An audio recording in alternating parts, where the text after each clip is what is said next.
All right, welcome, everyone. Thank you so much for joining Taproot's event today. I'm going to go ahead and officially get us started. So if you are here for the Taproot conversation with experienced skilled volunteers, you are absolutely in the right place, so don't go anywhere. We have some really incredible speakers today, so it should be a wonderful conversation, and I'm excited to have everyone joining this lunch and learn, or breakfast and learn if you're joining from the West Coast. So I'm going to go ahead and run through some introductions and some logistics for the event. And while I'm doing that, I would love to get some introductions started in the chat for the folks who are on the line today. One thing that ties you all in common is that you are all members of the Taproot community, but you may be folks who are looking to volunteer your skills. I know we also have some folks from nonprofits on the line today who are looking to learn from our volunteers. So please go ahead and start using that chat box and introduce yourself, maybe where you're located, where you're joining the call from today, because I know we have people across the country. And if you're from a nonprofit, please do include your nonprofit's website so we can check you all out. If you're a volunteer or someone who's interested in volunteering, how about either share your LinkedIn profile if you're looking to network, or even consider sharing a skill that you're excited to donate to a great cause. So go ahead, start getting those intros going, and I'll kick us off.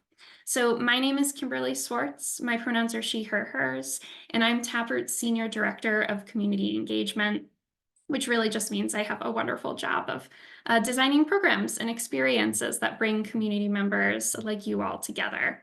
And I obviously work at Taproot Foundation, the nonprofit hosting this event. If you're unfamiliar with Taproot, we are a US-based nonprofit that exists to support our fellow nonprofits and getting them the business resources they need for free. And we do that through connections with really talented professionals like many of the folks on the line today in fields like marketing and tech and finance and more, and getting them connected with causes really near and dear to their heart for skills-based volunteering.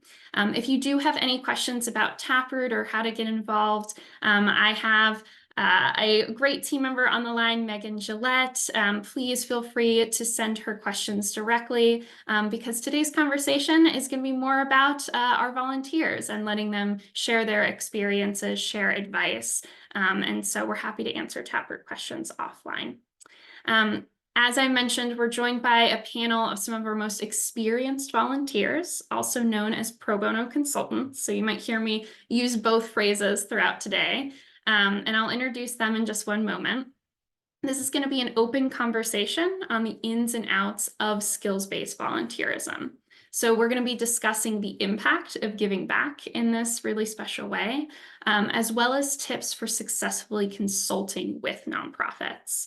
And I have to say, when thinking through Taproot's event calendar for this year, I was really excited to kick off 2024 with this conversation specifically because creating more connections between our volunteer community members is really important. You know, it's one thing if I just sit up here and tell you all about how special skills-based volunteerism is and how I think you could do it more successfully, but it's a whole nother thing to actually hear it from a fellow volunteer, hear it from a fellow corporate professional, and see how it's benefited them and see how they've really been moved and fulfilled by these experiences.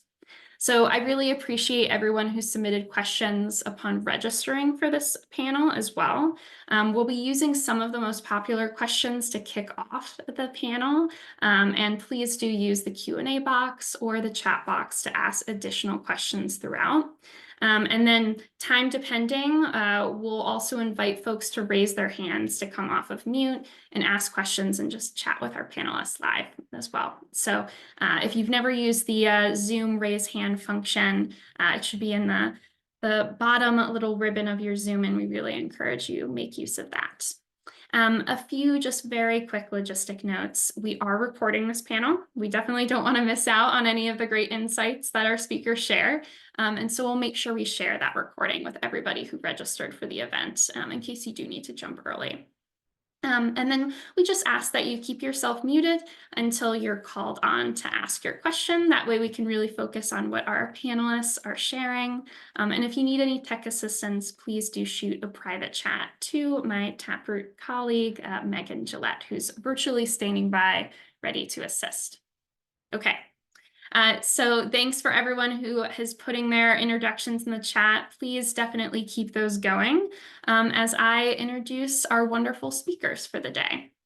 So up first, I'm so pleased to be joined by Ben Kleiman, who is a management consultant based in Chicago, helping Fortune 500 clients in the healthcare sector design and execute change management initiatives. So I'm sure he's been kept very busy during the era of COVID and more.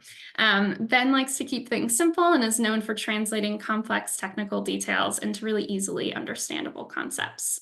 He has an MBA from the Kellogg School of Management and enjoys spending time with family, distance running, and watching old black and white movies.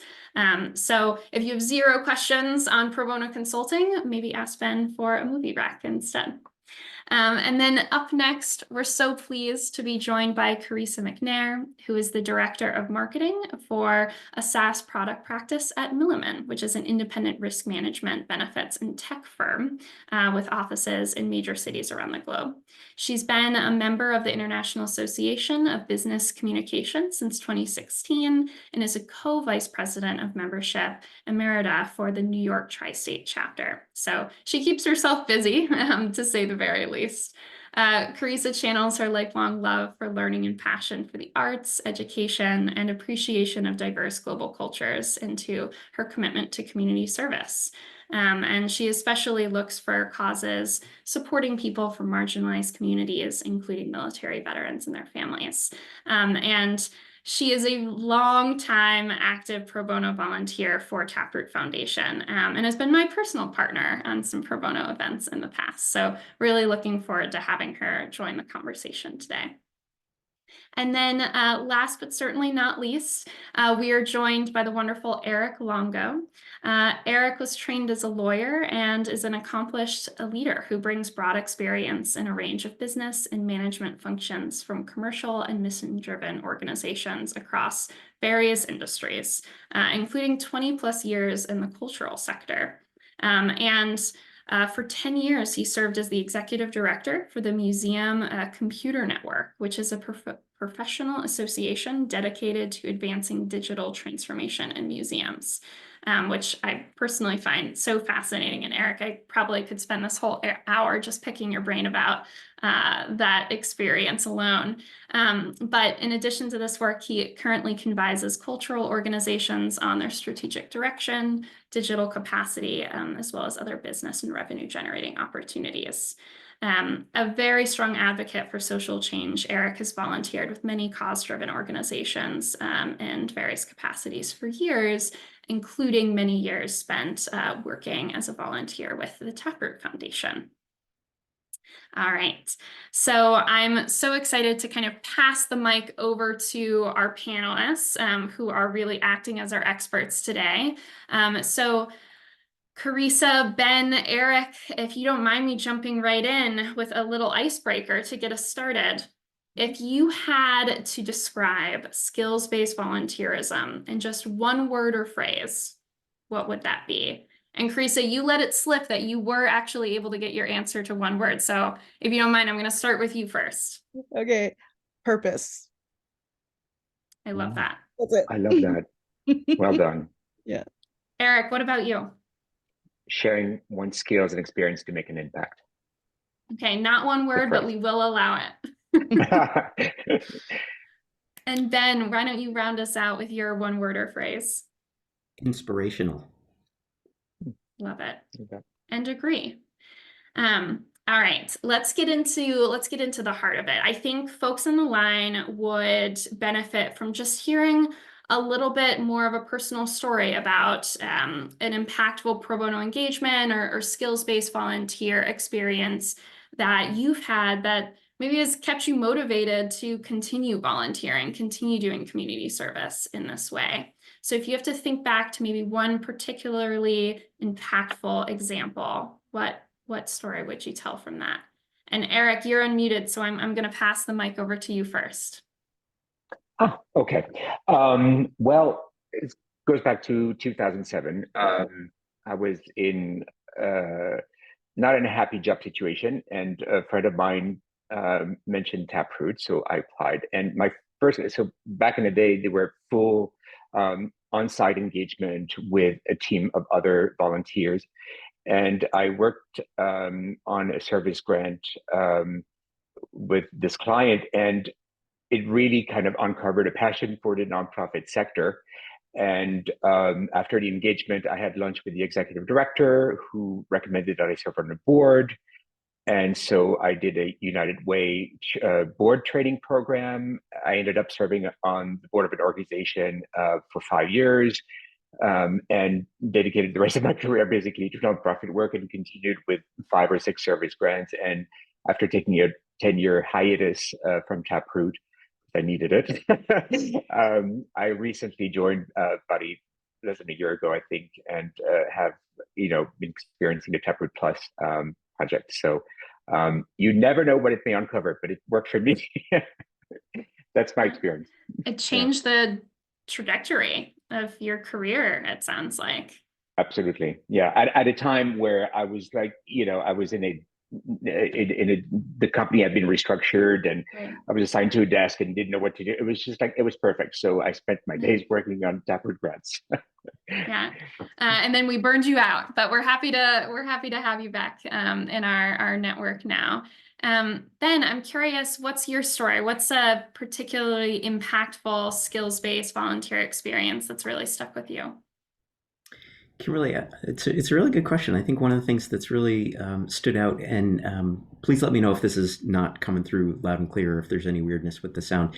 There was a project that I was working on with a gal that was running a nonprofit that had to do with trying to build out a community for people who were either struggling with mental health issues from all walks of life. It could have been post-service, vets post-service, or it could have just been people who were struggling and didn't really get the resources they need. But she was trying to build out essentially a community for these people. And she had this grand vision, and it was really just helping her think through, let's just take it step by step. What do we need to think about to get done this quarter, this year, 2 years, 3 years, and really helping her build that out so that she could make her vision come alive and make it happen. And so she had all these great things about buying property and building houses and building this community of support for people and helping them with housing and meals and all that. And it was really about saying, that's fantastic, but let's just figure out what we need to do today to get you there in 3 years. And so it's that kind of thing that just maybe just reframes it a little bit for folks. But for me, it was just so meaningful because it was just such an easy thing for me to think about doing. But for her, it was like this whole big, wow, I didn't know we could do that kind of moment. And it was just this great blending of two people thinking in complementary ways to bring her vision forward and bring her vision to that next step.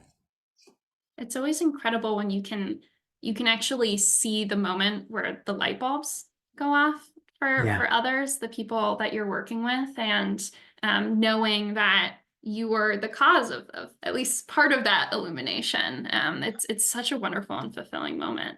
Yeah, I mean, so often I feel like I'm just facilitating, and it's really these other folks that I work with that are doing the heavy lifting. They're doing all the hard work. They're doing all the necessary, and it's just, can I help them a little bit move things along, or reframe something, or ask a question in a different way, or help them in just a little bit to do what they do so well.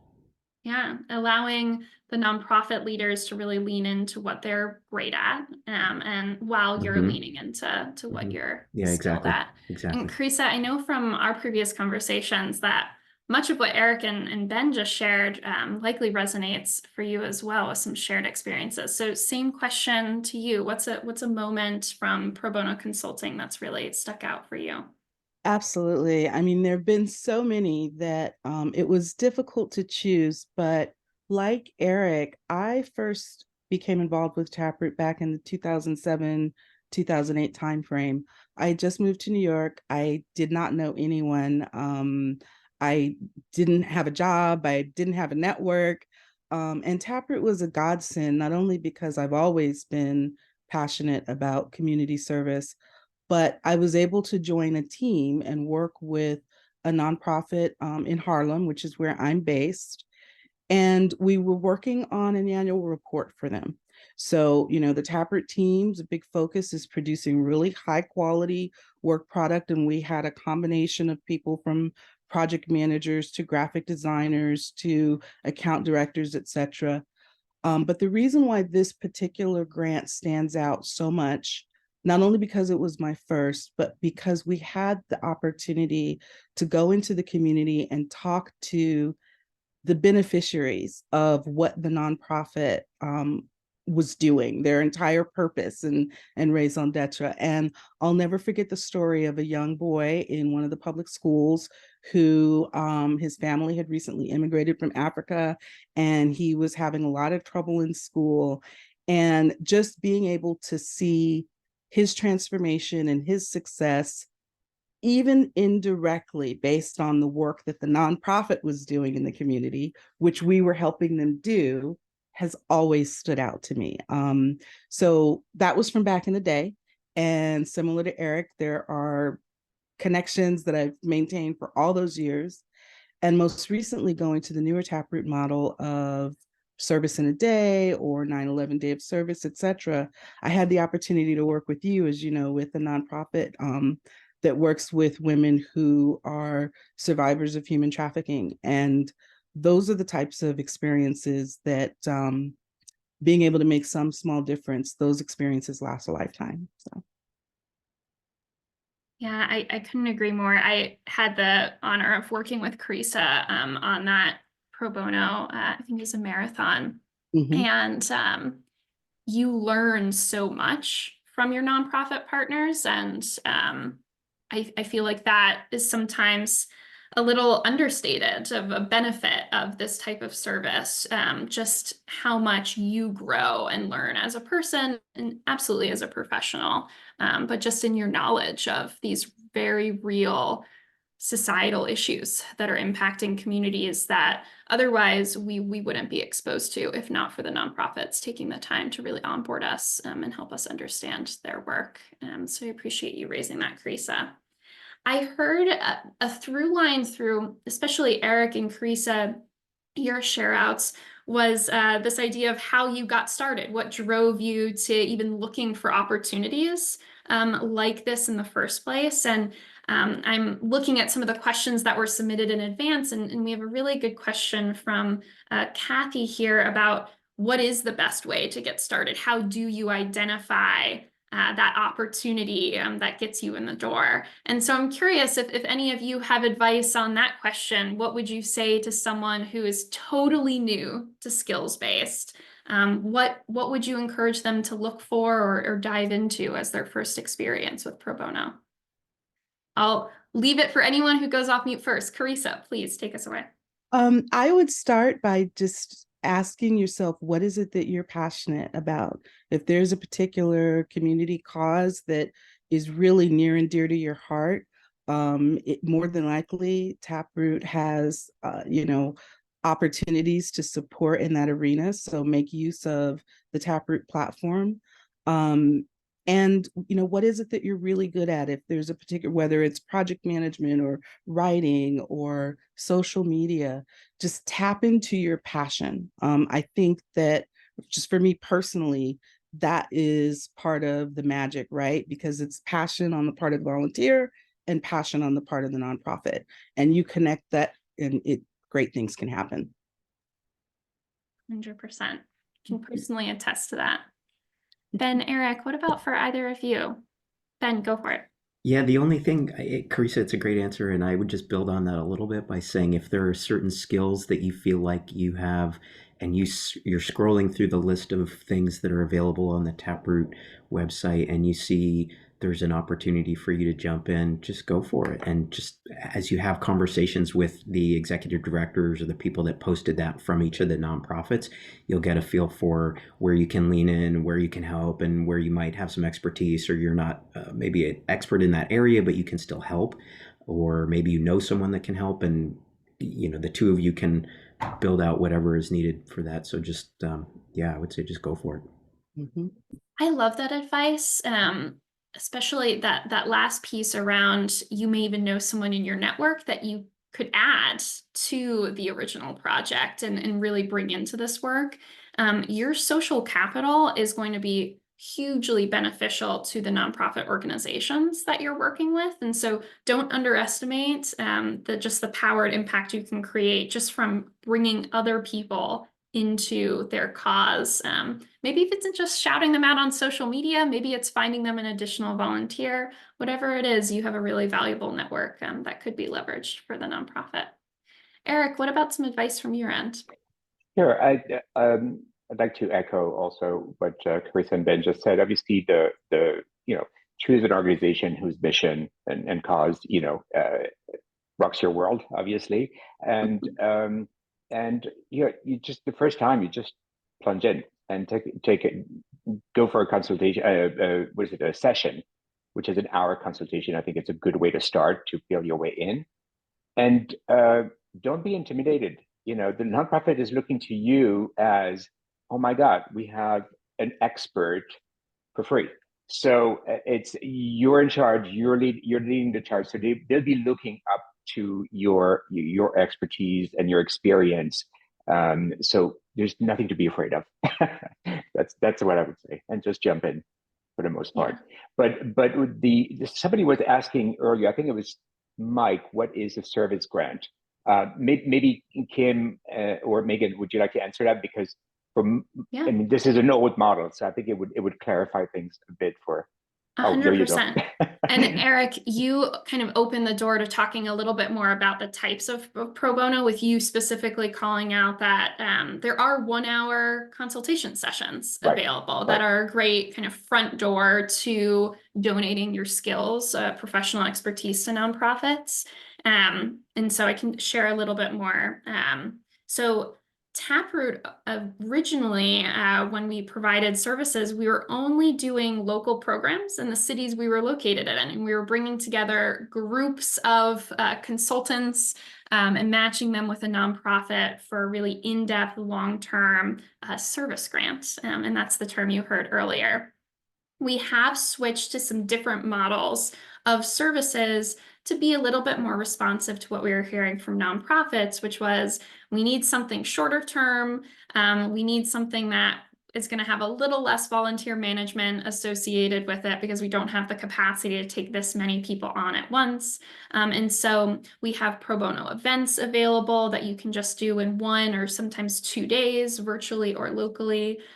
We also have on-demand pro bono through our platform Taproot Plus, which is where the session opportunities that you just heard Eric speak about and project opportunities are, which are multi-week engagements with one nonprofit, where sometimes it's just you as the one volunteer working with a nonprofit, but we also open up the opportunity for nonprofits to work with multiple volunteers for those virtual projects. So it's very flexible. You can search for causes you care about. You can search specifically by the skill set that you want to donate. And you can work with a nonprofit to build out a bigger team if that's something that you would desire.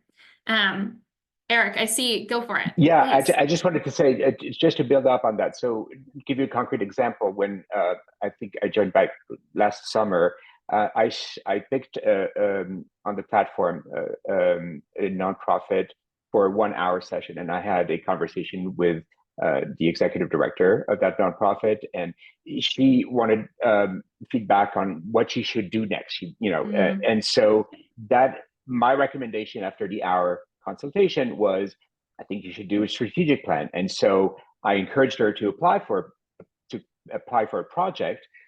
And of course, I took it on and I worked with them for, I don't know, about 30 plus hours on developing, a strategic plan. A short one, obviously, because it could be very involved. But it's a nice way a 1 hour consultation is a nice way to give some expertise and gauge also if there's a potential for you to Right. go further and engagement and provide more services through a project, which, as Kim said, is was it 9 weeks? I forget what the length is up to 9 weeks Yeah. or something like that. We try and get nonprofits to keep the scope tight enough so that a volunteer won't be attached for more than 9-10 weeks max.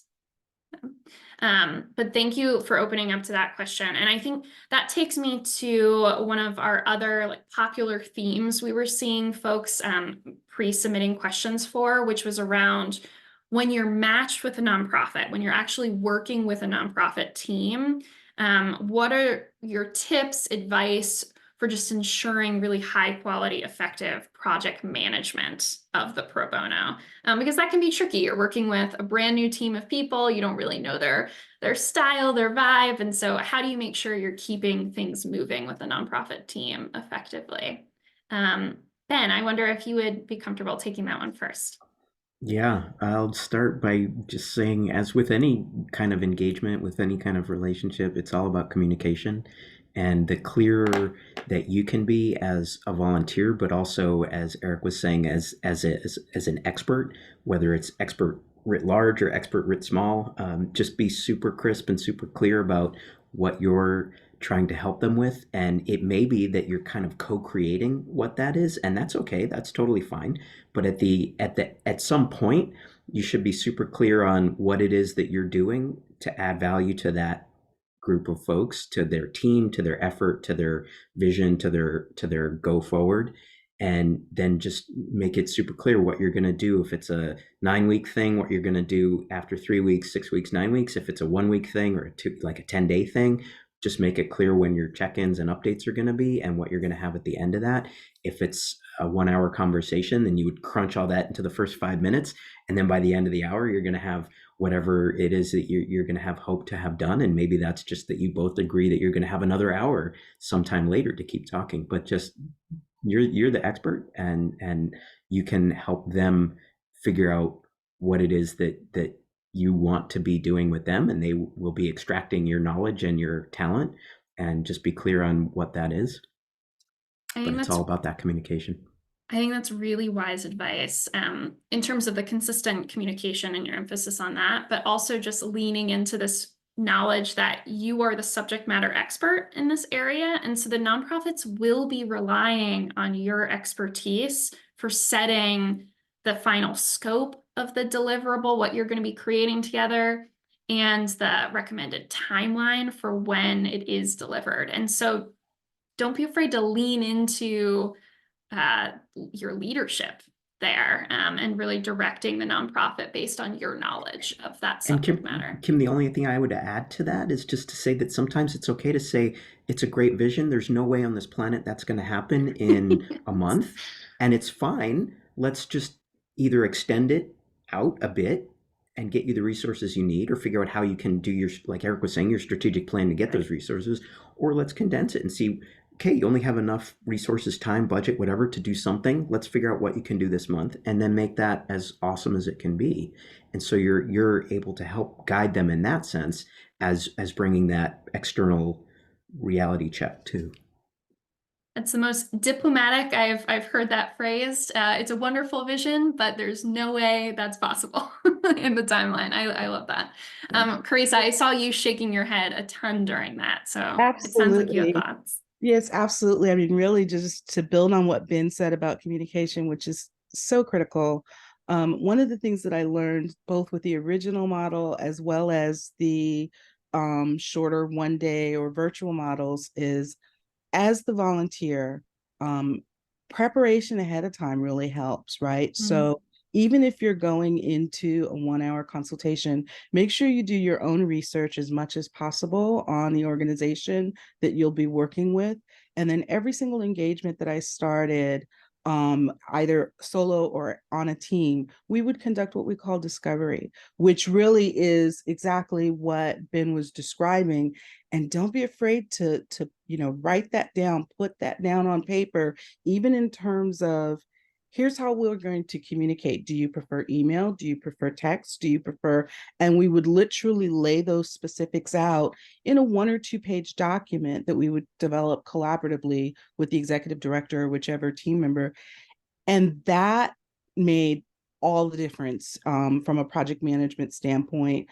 And one of the things about skills-based volunteering with Taproot is that there's a certain momentum that you'll feel when you start the right way and you get going and you know, as Ben said, managing that scope creep.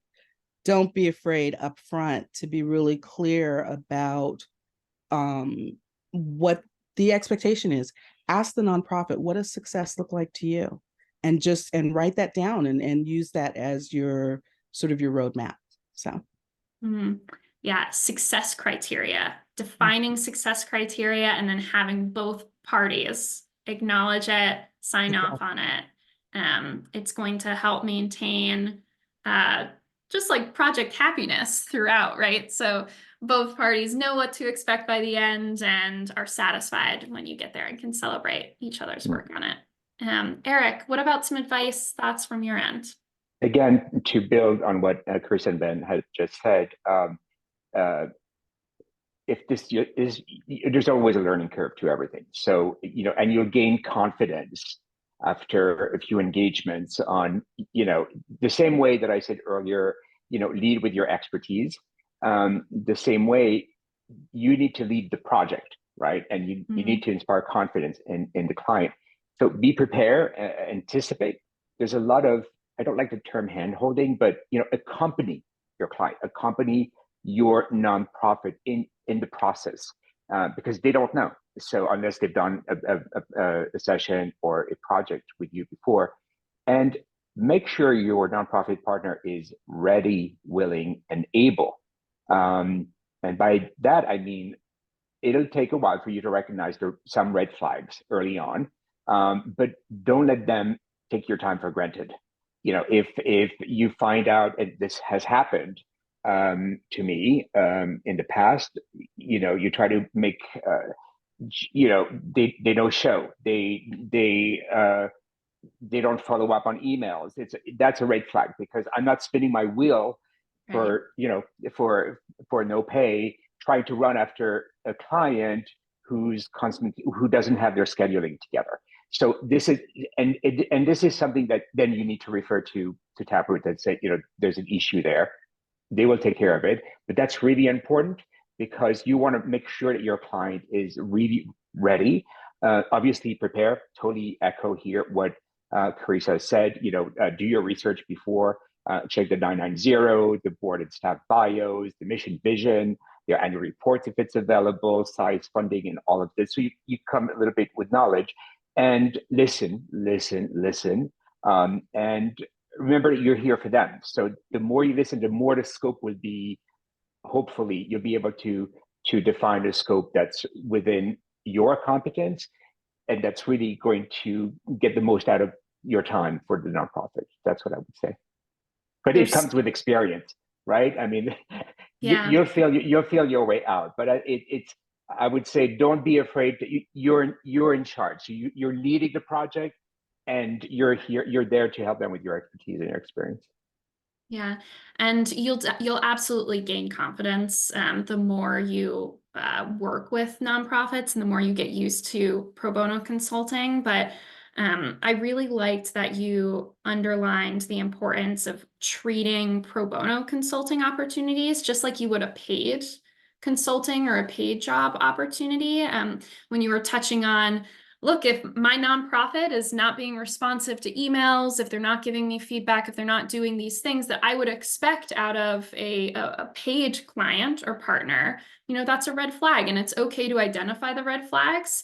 You know, Taproot always encourages, like, let's talk it out. Let's try to mediate the situation, see if we can get things moving again productively. But at the end of the day, if that nonprofit is not ready to take you on as a partner during that time, then we have hundreds of organizations who would benefit from that support and are ready. So please do lean on Taproot staff members if those situations ever arise. And always lean into this golden rule of pro bono, which is treat every partnership like you would a paid partnership. So I think that's really important, valuable advice, Eric.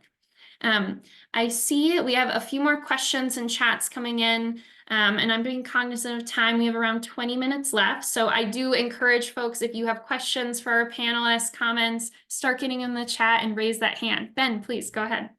I just wanted to take some of the stuff we were just talking about and just flip it, because I saw that we had a couple of people in the chat that were from nonprofits or not-for-profit agencies who might be leading teams that support those.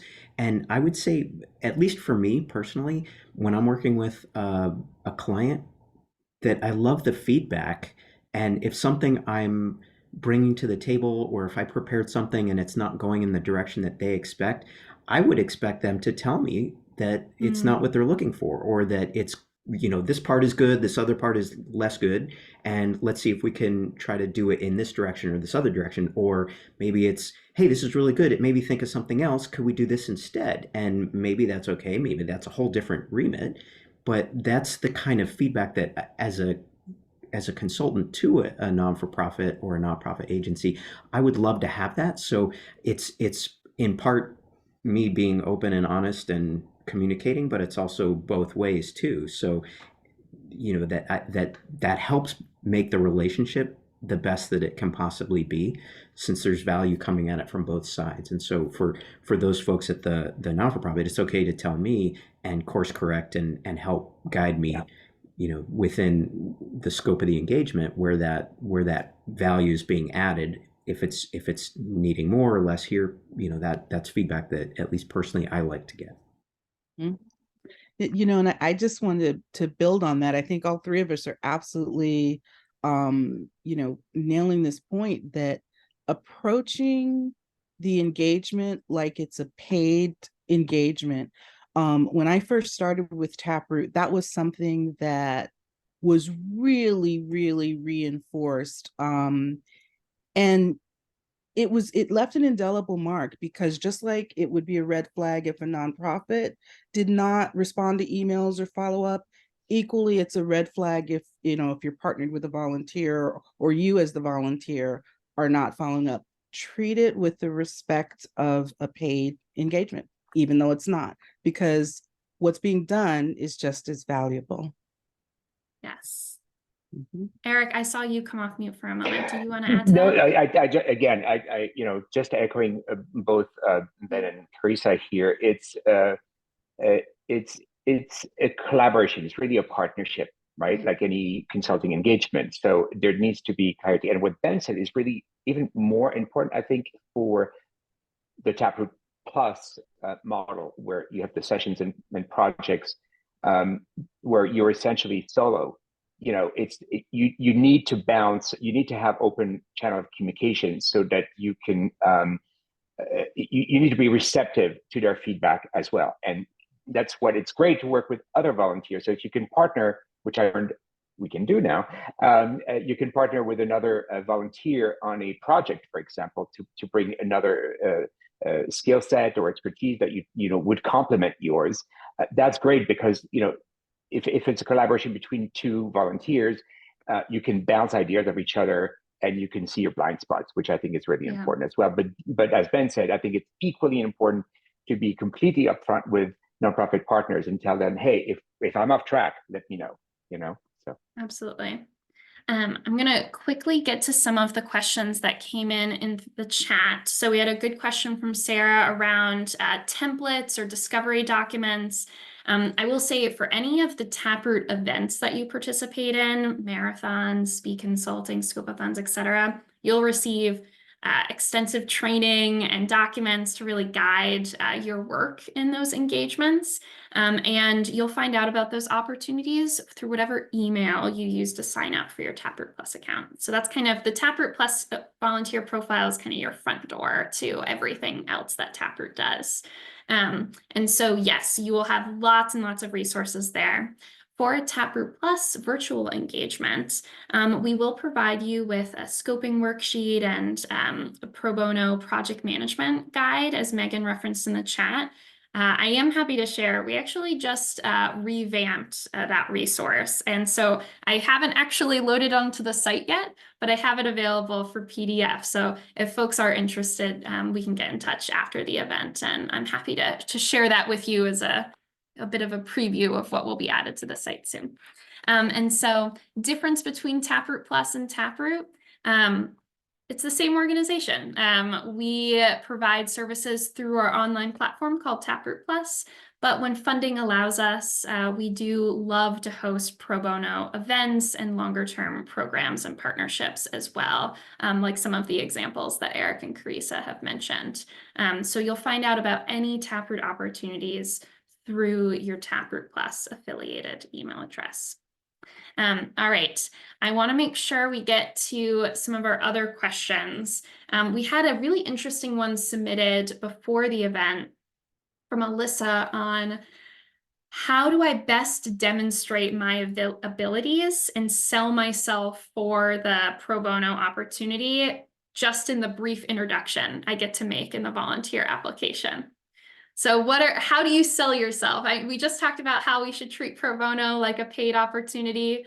So how would you sell yourself just like you would an application for a paid role? Eric, Ben, Carissa, who wants to take that one? Ben, please. Oh, sorry, Carissa. I'll be super quick. It's just like any, we were talking about treating it as a professional engagement. Show your passion, show your excitement, show why you're the best candidate for that job, and specifically where you think you can add value, and just make it super crisp and clear. And if your passion comes through and resonates, then that will show. Yeah, absolutely. And I think with anything, whether it's business to business selling, whether it's someone applying for a job, focusing your language on what the client or potential client's need is. Make sure you're focused your language in your response on what it is that they need and what they're looking for. And that can sometimes be just as simple as your word choice, but just be very, very client centric, because I think with any of us, if we are approached by someone who is either looking to do business with us or what have you, if they demonstrate in their communication that they really see us and see what we need or what we're seeking, that will typically certainly give you give you the chance. So make sure you're client centric in your response. I really like that advice. I think being human centric and just focusing on the person at the other end of the computer screen is just always really valuable advice. Eric, is there anything you would add to that?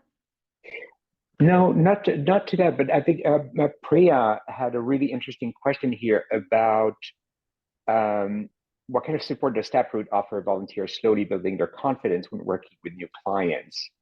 And I mean, I'd love to be a support for new volunteers, behind the scenes. And I don't know if I don't know if a Slack channel for just volunteers, so that you could ask questions and more experienced volunteers could respond. Or I'm happy to share my email or my phone number if some of you want to call me. But I'm huge on coaching and mentoring, and I have so much experience that I'm happy to do that.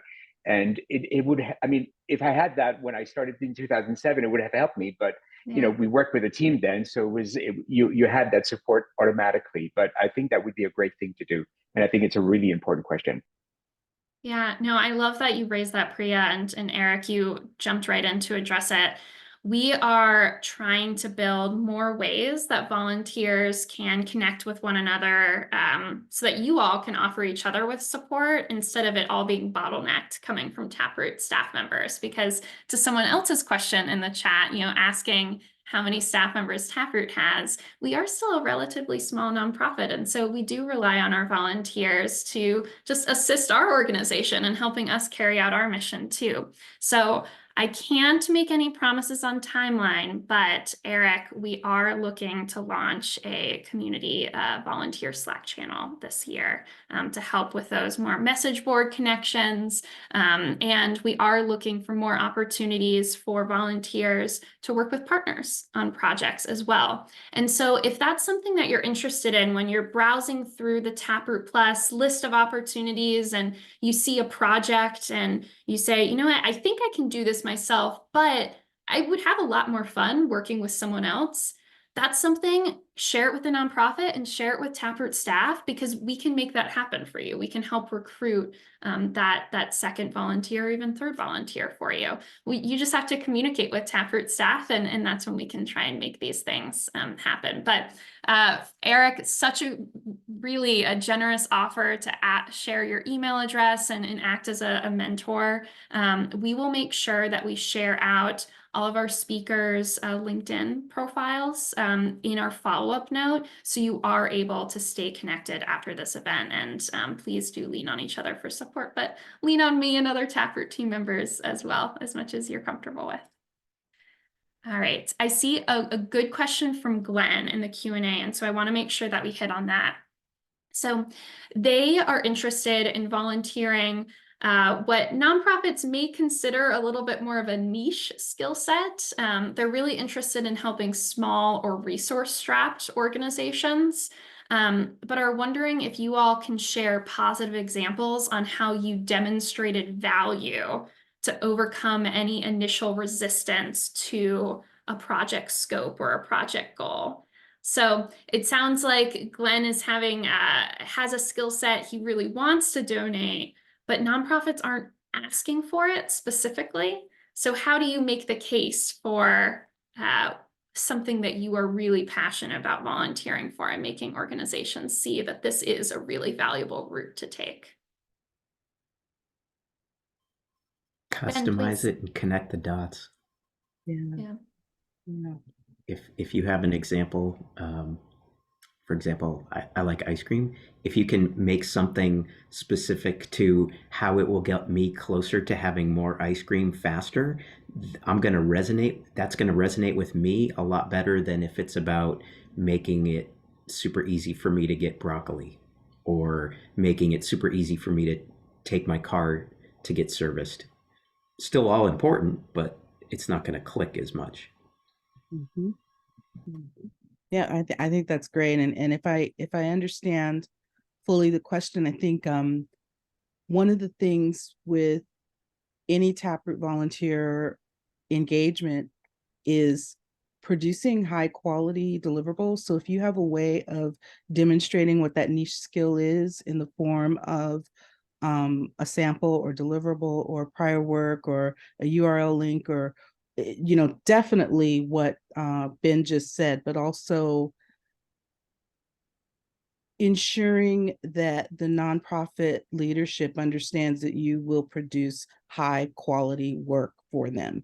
That's the value that we bring as skilled volunteers, producing high quality deliverables. And that can be anything from, just thinking of my own engagements, whether it was an annual report or a brochure or key messages and brand strategy, always focused on quality. High quality work product. Yeah. Eric, please go ahead. Yeah, it's I was thinking about this. I think this is where the collaborating with another volunteer. So I consider my skill set more of a generalist, right? Versatile, kind of multidisciplinary, but I do have a certain kind of niche expertise, like board development and professional development. So if I take a session or a project where those core skill sets, I have, then I can take that on myself. But if I'm interested in a project or an organization, and I see that I would need. I think this is where you can bring on another volunteer to join you and complement your skill to really have a great impact on that for that project, for that organization. That's where I would go. This is the avenue I would look at. All really, really good advice. And I would also just add, as another Taproot plug, that if you are looking for an opportunity to donate a specific skill and you are not seeing it on our marketplace, let us know, because it could very well be a case of Paula, what you added into the chat around nonprofits may not even know that this is something they could ask for.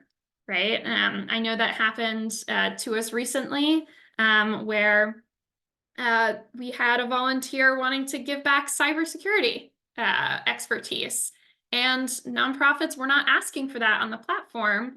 So we went ahead and put together an event where that volunteer shared their expertise, basically a consulting hour, and we promoted it to nonprofits, and immediately the room was filled. So the need was there, but they didn't know that they were able to ask for it. So talk with Taproot. We are here to assist your volunteerism, and we're here to get nonprofits the support they need. So those two things generally line up very well. And so if you're looking to give back in a little bit more customized way, just talk to our team and we can figure out a way to make that happen. All right, so I want to be cognizant of time. We have about 7 minutes left, and I want to make sure that we have a chance to get to a question just around, or for some of our nonprofits that are on the line. We had some questions come in around how can they better prepare for making the most of your expertise. So now can nonprofits potentially be really stronger partners for you as the pro bono consultant? And Carissa, I wonder if you could take that one first. Sure. I would say be organized, get organized, right? Because your volunteer is coming to your organization not as the expert that you are. Hopefully they will have done their research ahead of time, but any type of materials that you can provide, just be organized, and also be cognizant of the challenge and the pressure that scope creep can cause for the volunteer, which if both parties come to the engagement organized and certainly work with Taproot best practices, you can certainly help to minimize that. Just be organized so that you can answer the volunteers' questions or point them in the right direction so that they can then do what they do best to support you and your mission. Great. Eric, what about on your end? Yeah, just I just make sure that you can dedicate the time, and don't hesitate to ask questions. That that if it's your, as a nonprofit partner, if it's your first project, I'm sure you've worked with consultants before. The difference is we give our time pro bono here, and which goes to my point earlier that treat this as, this is really important. We care about what we do. We want to make the best job we can for you. So just make sure that you're also prepared on your side to support the volunteer, the pro bono consultant, in making sure that we can get the max out of the engagement, right? 100%. Ben, why don't you round us off? I feel like Eric and Carissa have said everything that needs to be said there. It's all about that.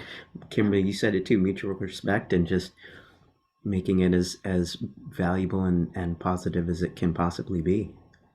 And if there's no there, then that's fine too. Yeah, no, absolutely. All right. I'm scanning the questions list, seeing if there's one that I can fit in the next 4 minutes. If anyone has a quick question that they want to jump in or drop in the chat, please do so now. But if not, we will be sure to share contact information after the event for Taproot, as well as these great speakers. I think to round us out, I would love to hear, kind of as a closing, what is one of the main benefits that being a pro bono consultant, being a skills-based volunteer, has left you with? What's been one of the main additive factors in each of your lives? And Eric, if you don't mind, I'll start with you. Yeah, so I kind of like to say, as I mentioned in our pre-briefing call. My 5 years of my initial 5 years with Taproot from 2007 to 12 were my virtual MBA, basically, because working with other volunteers who had expertise in other areas really made me a much better, well-rounded professional.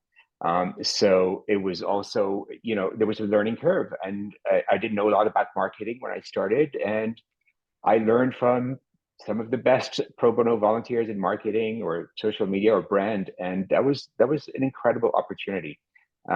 Which again goes to my point of, if you could collaborate with at least one other volunteers on projects, that's where you'll get the maximum experience, I think. Wonderful. Ben, if you don't mind jumping in next. Gratitude and giving back. I think there's so much that as professionals and consultants we take for granted as part of our skill set, or maybe the things that we bring to a paid engagement every day. And for some of the organizations that I've worked with, at least, it's almost like these things that are so natural and so easy for me are unheard of for an executive director, or maybe an executive director knows all about that, but they just don't have time because they're juggling so many different things. So if I can add just a little bit or take a little bit off of his or her plate, it's a great way to give back and just help them do what they do, because they're doing all the great work in this world. Absolutely. I think pro bono, it's a really special engagement because you both get to lean into what you're uniquely talented and skilled at, and you both get to appreciate one another's really unique talents. Carissa, please round us out. Yeah, absolutely. I derive so much joy from being affiliated with this wonderful organization and all of the people that I've met along the way. I talked at the start about purpose. I'm not financially independent, so I have my corporate job, but Taproot is my tribe. And that joy of being aligned with the purpose of helping my community, whether that's virtual or here where I happen to be in New York. I just highly, highly recommend it. And also just the lifelong relationships that I've developed as a result of being involved with Taproot. So I highly recommend it. Well, I do not think I can top those share outs, and so I will not try. I will just go ahead and say a very deep thank you to all of our speakers for sharing their time with us and just sharing their expertise and inspiration with us as well. Carissa, Eric, Ben, it was such a pleasure hearing from you all, and I really appreciate you taking the time. I also appreciate everyone who jumped online today and spent an hour with us. I hope that this can be the start of many more conversations between you and fellow Taproot volunteers, you and Taproot staff members, or you and Taproot nonprofit partners. Please do not be a stranger. Our team really exists to assist you assisting nonprofits. So please never hesitate to reach out. As Megan shared in the chat, we will be sharing follow-up resources either this afternoon or tomorrow morning at the latest. So keep your eyes on your inbox for that, and please let us know if you have any other questions along the way. Thank you. Thank you, everyone. Have a Thank great you very rest of much. your day. Bye-bye.